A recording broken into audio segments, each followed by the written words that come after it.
of health. That's right. Every week, we share tips on how to improve your physical, mental, social, spiritual, financial, and like today's episode, your intellectual health.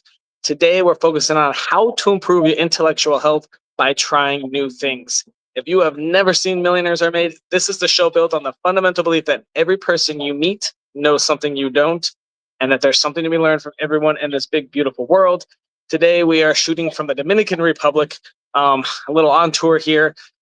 At Millionaires Are Made, we're still on a mission to teach the world how to grow into the healthiest, happiest millionaires in all 6 aspects of health.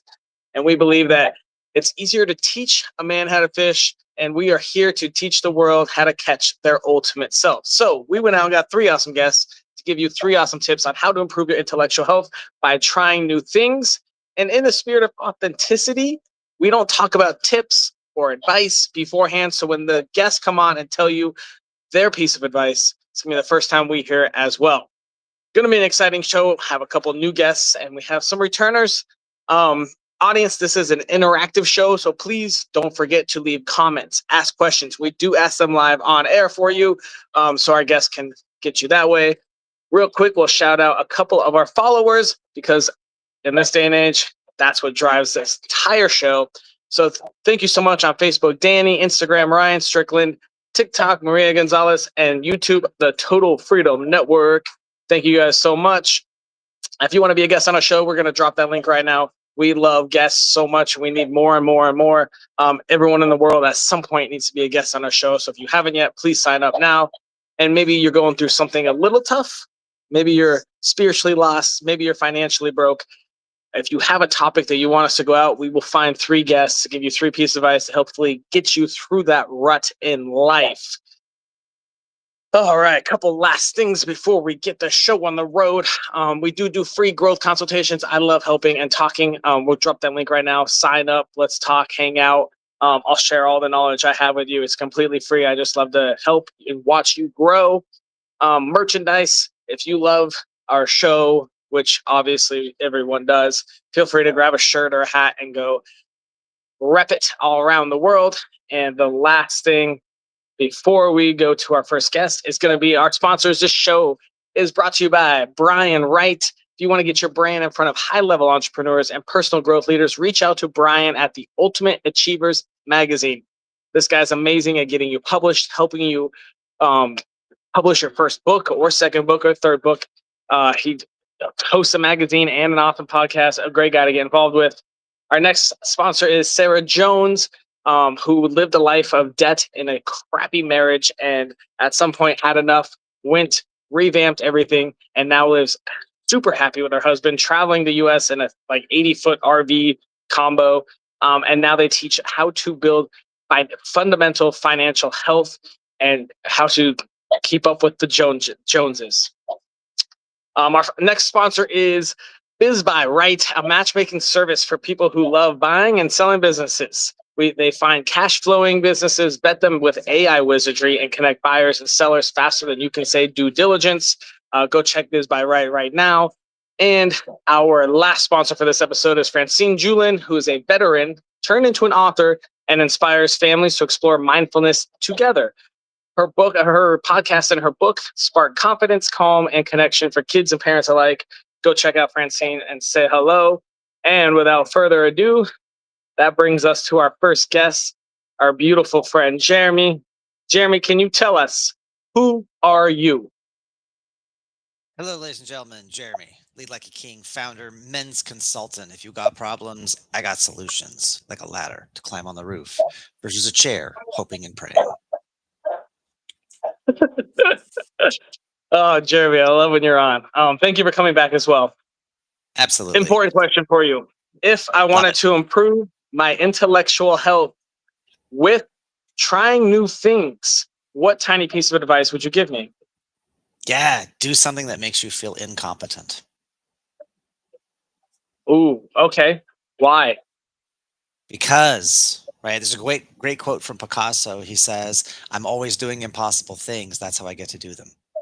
Everything that you want to learn or grow and expand, there's some area of ignorance or innocence, right? If this is what you know, that's what you don't know. But if this is what you know, that is what, oh crap, it went off camera. That's what you don't know, right? And so it's like where you're going to get your growth is at the edge of your comfort zone. Obviously, don't jump out of your comfort zone and something that could kill you and terrify you, but something that makes you lean out of your comfort zone, that's where you're going to find your growth. And so if you do something that you are incompetent at, cool. Grow it until you actually become competent and then you can build from there. Right. This past Saturday, I was at a mastermind and we went waveboarding and I was up for 6 seconds, immediately just up and crash. And then like after my fifth or sixth crash, the longest clip I've got is like 50 seconds of just like rolling with it. And they were like, whoa. And I'm all like, whoa, because fairly decent body experience, being a kung fu master and everything. But you got to get out of that comfort zone and crash, right? And I could have been in my head and been like, "Oh, but I'm better than this, and I know this, and blah blah blah." Nah, nerf that. Get in the water, splash around, have fun. I love it. All right, so you tried a new thing. This is a I perfect did, episode for you. absolutely. Okay, how do you feel afterwards now? Like it's awesome because it's one thing like if you live inside your head and you're like, oh, you think maybe I blah blah blah. Like what's your identity? What are you really made of? What are you really skilled at? It's all theory, right? And in our kung fu system, we talk about the tiger and the dragon. The dragon is the wisdom, it's the mind, it's the invisible, and it's the theory, and that's fantastic. But then you got to put the tiger out there. You got to put it into action, put the body to work, and can you walk your talk? And part of that is, nah, I have no idea what I'm doing. As long as I don't die, I'll learn something, I'll improve, let's go play.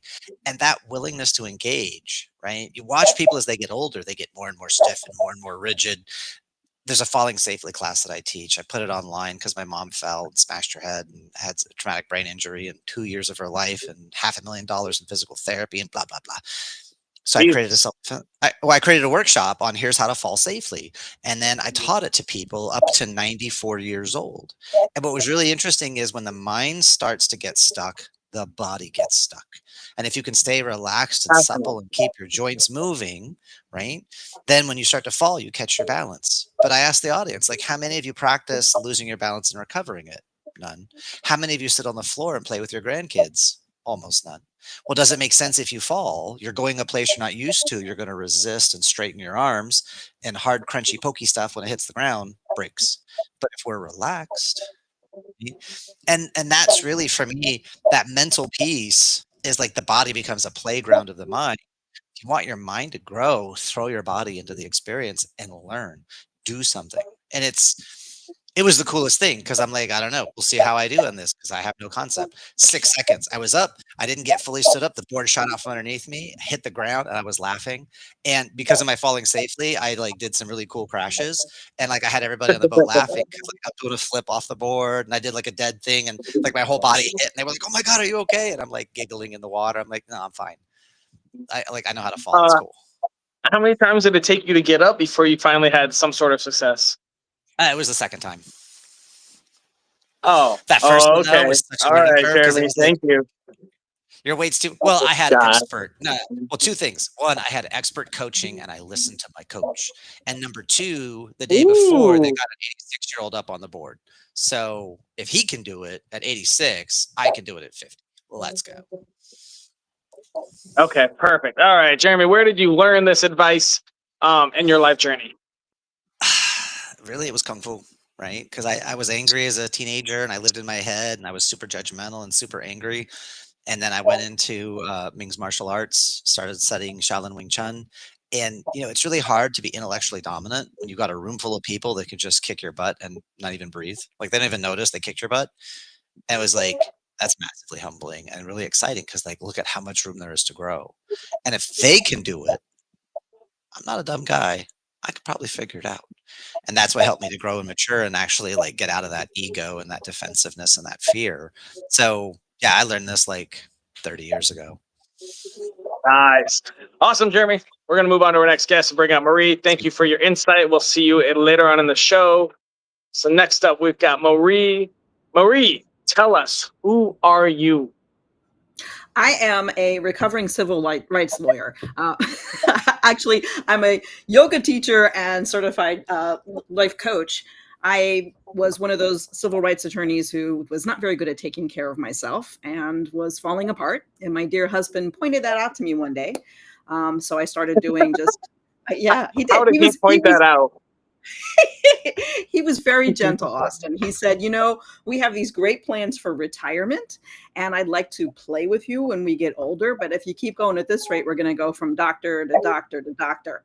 So that, in a sense, made me start thinking I needed to learn something new, right? So I rolled out my yoga mat and I started doing yoga again, just 15 minutes a day, which ended up building because I started taking care of myself and it felt so good.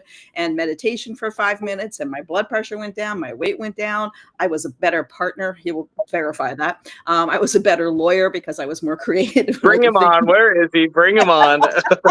We need to verify. All Yeah, right, Marie, exactly. I've got an important question for you. If I wanted to improve my intellectual health by trying new things, what tiny piece of advice would you give me? Well, I have, similar to Jeremy, I have always loved Eleanor Roosevelt's "Do One Thing Every Day That Scares You," which is a way of That is looking great. beyond. Yeah, Eleanor was pretty smart, but it's a nice way of thinking how to challenge yourself and do something that maybe you hadn't thought of doing before. And the cool thing about when you learn something new is it keeps that brain active. It keeps us learning. It gives us different skills. It gives us confidence. So it's really, really a wonderful thing to do. And the scarier, the better for me. The scarier, the better. All right, what's the scariest thing you did yesterday? Well, yesterday I didn't do a lot of scary things, but the scariest thing I've done Wow, was okay. actually doing. I was doing rappelling off the side of a mountain. It was a very short mountain, but I was doing rappelling off the side of a mountain. Did you climb the mountain? Drove to the top and then ended up going up that way. Yeah, yeah, yeah. Okay. So at first I was terrified. I was clinging onto the rope for my life. And then I realized that I was in complete control of my movement. And I started having fun and jumping and figuring out how far I can go and how much fun it would be. All right, well, give us a little more insight. Where on your life journey did you learn this advice?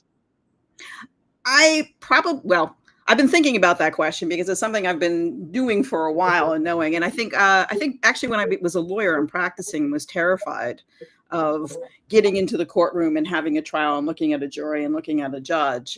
Somehow Eleanor's "Do Something Every Day That Scares You" was really relevant because everything about the practice of law scared me. But then I realized that I could expand it to so many things.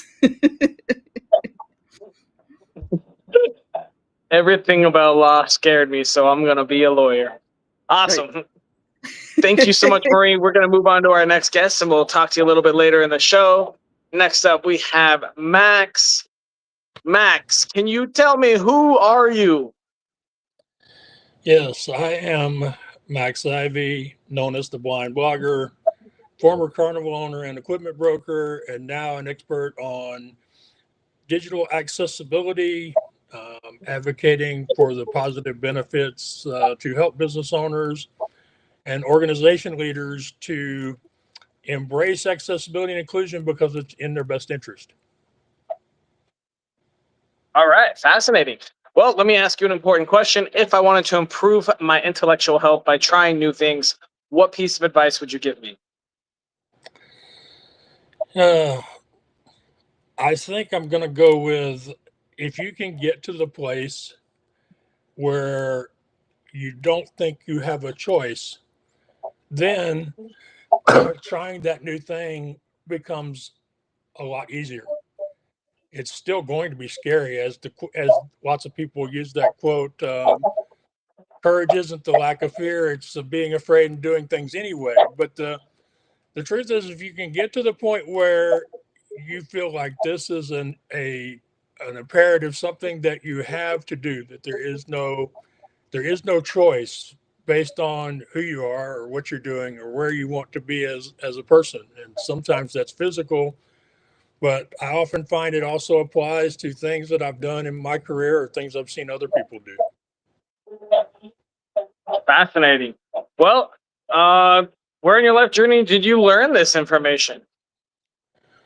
Well, I grew up in a family of carnival owners, and from a very early age, you learn that the only thing that matters is, do you make opening night? Can On Thursday or Friday, can they ride the Ferris wheel, buy a funnel cake, and try to win a teddy bear? So the when you're brought up with the understanding that that's the only thing that matters. Then you learn how to find unusual solutions, do things you're not comfortable doing. You will do things because you just have to get to the next day, the next week, the next town. And that's a big place that I've learned this about not having an option. And I really am known for saying that we can either choose to find solutions or we can make excuses. And for some reason, over the years, because of the things I've done mostly online, people have decided that if Max can do it, then what's my excuse? So, yeah. And I have a more recent experience that also brings this home.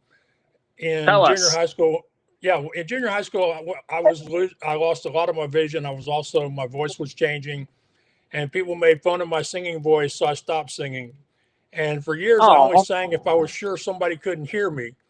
And then in 2014, I think it was, I wanted to record a video for my website.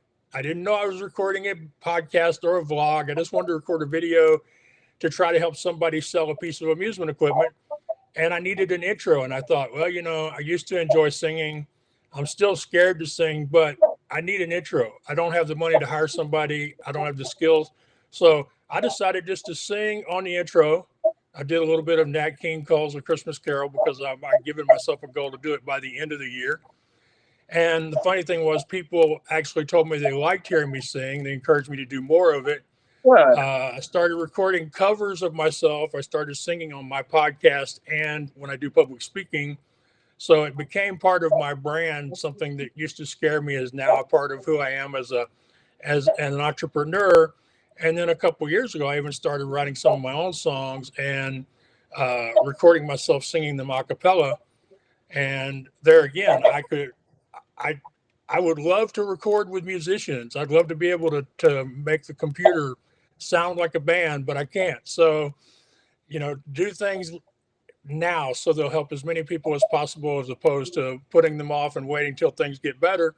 I record a cappella and people give me credit for that being raw and very courageous.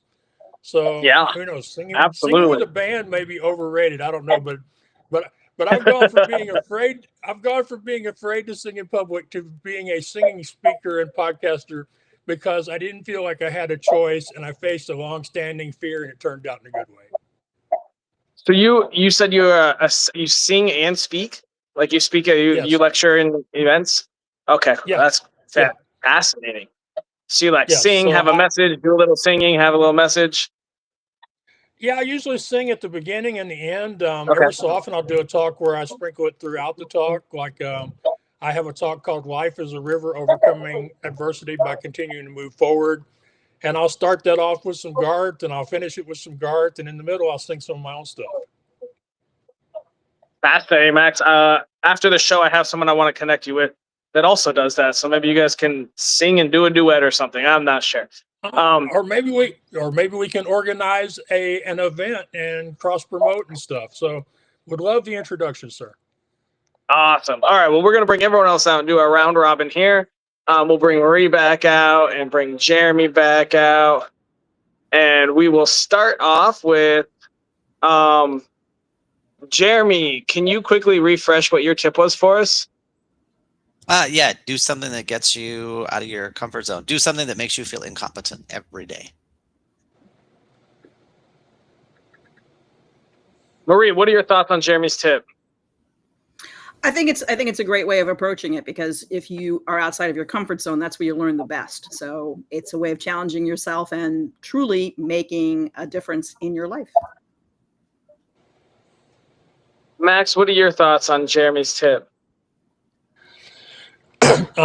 One of my good friends, Alex Sanfilippo, who runs Podmatch, he likes to say one of the best places to be is to be the least accomplished person in a room of very accomplished people. So I feel like what he's saying is great. Do things that make you feel incompetent, but do them in a way like he did, where you're exposed to people who are competent, who can help you become competent. That's a good way to say that. I like that, Max.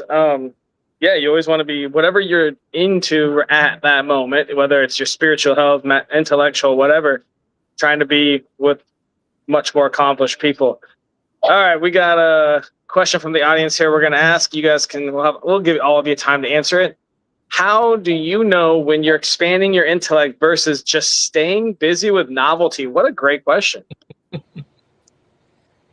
Sometimes you have to figure out what's useless to discover what's useful. But if all you try to do is get useful, you get really staid and boring and just closed off. Yeah. So play. I also like to think of it as, you get a chance to try things that you never thought of before, or were on your wish list forever that you put aside, so that you can grow and expand. Yes, sometimes people get so caught up in intellectual dominance and they forget about the heart needs to be in there, right? Mhm. I used to work software testing, and we had layer cake of software and process. Everything's built on the COBOL servers, and we had a couple people who could explain the entire layer cake. They would also forget to bathe every couple of days. Like someone had to remind them because they were so uber dork geek wired in a certain place. And that's not, I'm judging them. It's they were so gifted in one area that the daily trivialities they just forgot. So when we're looking at intellect, it's like we make the mind the master and everything else the slave. That can be kind of problematic sometimes. Yeah, and I think part of it too is you want to have joy and other experiences in your life, and if you just stick to that same old road, then everything becomes a rut. And it's always good to get out of that rut and try something else.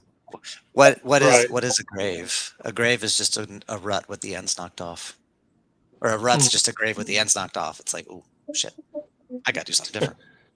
Yeah. When I think of the word novelty, I think of the word curiosity. And one of the most prolific writers that I know of, Elizabeth Gilbert, who is famous for Eat, Pray, Love, but has written literally thousands of articles and I don't know how many books in her career.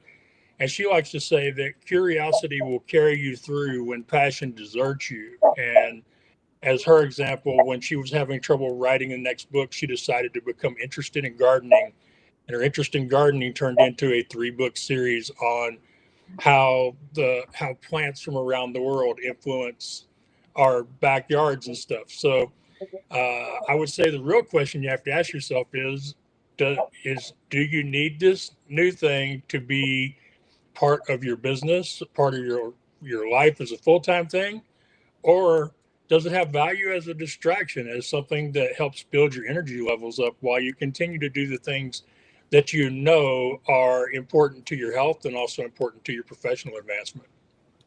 Yeah, and sometimes going away from a thing lets your unconscious percolate, and then like when you're not really trying to squeeze it out of your head, like the answer will come to you spontaneously because you relaxed. Versus, I have to have this breakthrough, and you're going to give yourself an aneurysm. It's like go scribble for a while and let the genius work behind the scenes that keeps your Yeah, heart beating and your spleen spleening. Yeah, I miss exactly. coloring. There's an app for that. All right, we have another question from the audience. I have a question from the movie. How much of who we are is shaped by what we've never dared to try? A good part of us can be. I mean, if we're stuck in that rut as we were talking about earlier, then if we're not daring to try other things, we're just going to keep going in one direction and kind of be boring, all over in terms of our brains, our health, our physique. So a good portion of us. Yeah, you could think of fear two ways: forget everything and run, face everything and rise. And so it's like, how are we shaped by what we didn't do? Well, you don't know because you didn't do the thing, so you have no clue. Should I have said that word? Should I have had that conversation? Should I have gone to that place? There's a great movie, I think it's Sliding Doors, where they actually go through that story, and there's a decision point in the movie where one of the characters goes one direction, and another version of the story, the character goes a different direction. And they get married and have a kid, and then they die, and like it's whole life. And then there's this other whole life. And then at the end, the two lives come back together with a new opportunity. And we as the audience get to see the two journeys, but the characters don't. It's a fascinating. It's either sliding doors or sliding windows or sliding something. Sliding doors, yeah. Yeah, fantastic movie of just how we're shaped by our experiences. Fascinating. What a great talk. Let's talk about this. So I guess there's a lot of people that pride themselves on being consistent and predictable. How do you guys feel about those types of humans on this planet that do the same routine every day and feel, that that's exactly what they need to do? I think that they are not living a full life, that they're missing out on challenging Why? themselves in different ways. Because if they're not trying to do something that is outside of the norm, they're not exploring, they're not seeing what else there is. I would say when it Maybe comes that to consistency that it is important to being successful in your business, but it can also rob you of the opportunity to do some of these things you've never tried before. So what I have learned really helps me is to figure out how much do I need to earn from my business, and then how many hours do I need to work consistently in order to earn that amount of money, and then to just schedule that many hours a day or a week, and anything outside of those hours that isn't an emergency belongs to the category of trying new things or doing things that bring me joy. Yeah, I think people who get really predictable, consistent, safe, stable routines are fantastic producers. They are reliable, they are accountable. Um, and that can be a very necessary facet of life and business. I also think that sometimes that can then preclude new ways to expand and amplify, because what if a new process or a new idea was 20% more efficient? They won't find it because they're not looking for it. And so they make great worker bees. But sometimes they'll find over time that their particular approach, it has a limited use. And when it's time to grow and change and adapt, how? Because they've never learned that skill. And so it can be a benefit, but it can come at a cost too. The other thing too with aging studies too is we're like going into retirement and trying to figure out how to make our retirement fulfilling. We need to try new things and we need to challenge ourselves in order to have that continued mental growth. Otherwise, that's when we start stagnating and dementia starts becoming an issue. And it's a way of taking care of ourselves. Yeah, if you're either green or growing or ripe and rotting is a Zig Ziglar quote, and I think that's very useful. My grandmother stopped teaching water aerobics at 88, but then she learned how to defrag her hard drive at 92, and she was making homemade greeting cards when she was 98. So this is a lady who didn't sit still. She went to Egypt on her own. She went to China on her own. And her friends are like, well, aren't you scared? Aren't you worried? And she's like, no, I could just get around. You just watch what they're doing. And when they cross the street, you just cross the street with them. It's fine. Like she just had an insatiable curiosity to go do stuff and didn't like to sit around and definitely did not like to be told what to do. What about going to Haiti alone? That builds character. This subject or a tangent of it comes up for me quite often because I have people in my online community who are concerned when I travel places by myself, but I have told them that in general, I've never really had a problem. In the first place, a country like Haiti would not be on my list because while I believe we meet the people that we expect to meet, and for the most part, I've been treated very well all over the United States. When I was in New York, there were places I knew not to go to. Here in Houston, there are places I know not to go to. Um, but for the most part, I've come out very good by depending on the kindness of strangers, and I have gone sighted guide, which is where you put your hand on the other person's elbow or shoulder. I've gone sighted guide all over the city of New York and never had a problem. Was there for 2 weeks at one stretch. So, um, yeah, the fear is there for a lot of people, and maybe just addressing the fear, even if your adventures are smaller than your grandmother's, is enough for a lot of people. As far as me though, I find my problem uh, is not avoiding new things. My problem is I have too much curiosity, and so I have to push myself to focus in on things that I know that I need to be doing. I recent A host once told me that I had an addiction to adventure, an addiction to challenging things, and I told him no, I don't have an addiction, but I am comfortable being uncomfortable. And that can be very good when you're doing new things, but it can be very bad when you're trying to sustain an existing project. Very good point. Christine, comment from the audience. Please tell Max I love his perspective. All right, one last question before we go. There is scientific research that having more choices can make you less happy, and that the fewer choices can increase your joy. How does that relate to learning new things in your intellectual health? That's a good question. You can learn anything That's you a want. sneaky tough question. Yeah. I'll give you an example of that too much choice.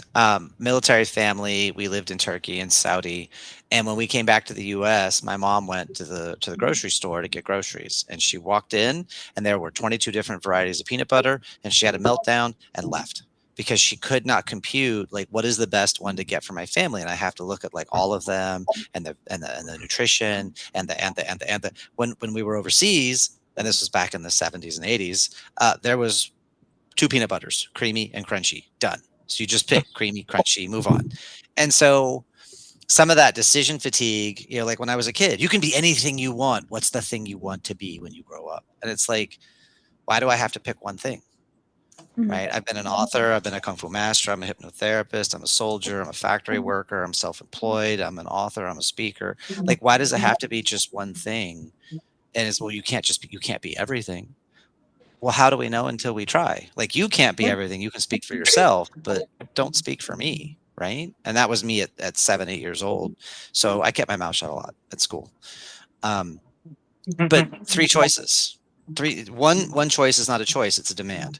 Two choices is not a choice, it's a dilemma, A or B. So three. Give yourself three, good, better, best, ABC. Then you've got a choice you can make. And when you start going past three is when a lot of times we'll get into decision fatigue. So go see if you can go back to good, better, best and dial it in. Listening to that comment makes me wonder if as a country we do our high school age kids a disservice by showing them an entire college catalog. Yeah. Well, what would you like to experience? I think that's a more interesting question for younger people. What would you like to contribute? Also an interesting question. And then career can feed into that. Yeah. And when you think about having too many choices, I mean, they can always be narrowed down. I mean, that's the other thing. It's you can prioritize what it is that you want to look at first, and based on a category. Is this going to be fun for me? Is this going to stimulate me? Is this going to give me some skill that I don't want? So even though there's a lot of choices, you don't have to choose everything. All right, guys, that's going to bring us to the last thing we need to do before this show ends. We need to come up with our daily challenge. It must be a task or series of tasks. It takes less than 5 minutes a day, costs $0, and is available to anyone in the world from the Dominican Republic to Haiti. That helps us improve our intellectual health with learning new things. What ideas do you guys have? I have a question for you when you go to bed. And it is this. Ask yourself, what did I learn today that made me more useful, more dangerous, or more discerning? And if you don't have an answer, you still got 5 minutes, go read something. I think that's great right there. My thought would be to take your bucket list and keep expanding that bucket list. Every day, look to see what else you might want to add. You can cross them off later, but keep your stimulation going. Think about what is there out there that you might want to try. So pop on the internet, add something to the bucket list.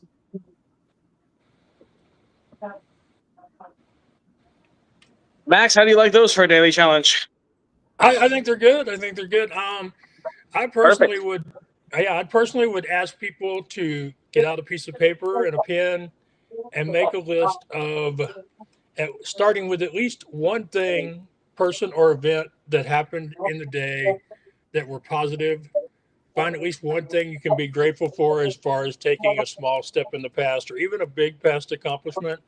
We often diminish our accomplishments the farther we get away from them. And it's those past accomplishments that can help fuel our future endeavors, our attempts to do things that are scary and new.